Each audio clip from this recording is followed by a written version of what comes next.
Bang, berapa income selesa nak makan rembayung setiap hari? Ui, kau dah gila ke nak makan setiap hari? Nak booking untuk hari Selasa pun tak pernah dapat.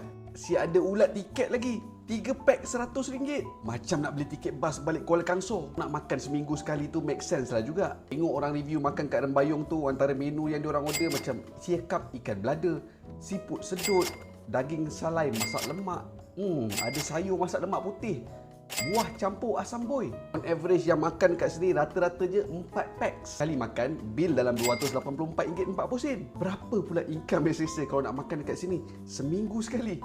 Jom kita breakdown makan dekat rembayung.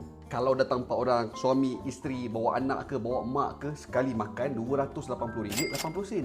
Kos minyak dengan tol daripada Shah Alam RM18. Parking kereta pula RM5. Balik singgah Kampung Baru, beli apam balik Nestem, dah RM10 kat situ. Total up per trip untuk makan kat rembayung ni RM313 8 porsin untuk 4 packs. Nak makan pula tiap minggu 4 kali sebulan.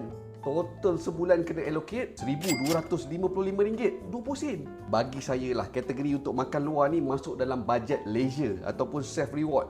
Kita buat allocation dalam 5%, 5 ke 10% daripada kita punya income bulanan. Berapa income yang selesa kalau nak makan dekat rembayung 4 kali sebulan? Katalah nak gunakan 10% saja daripada income.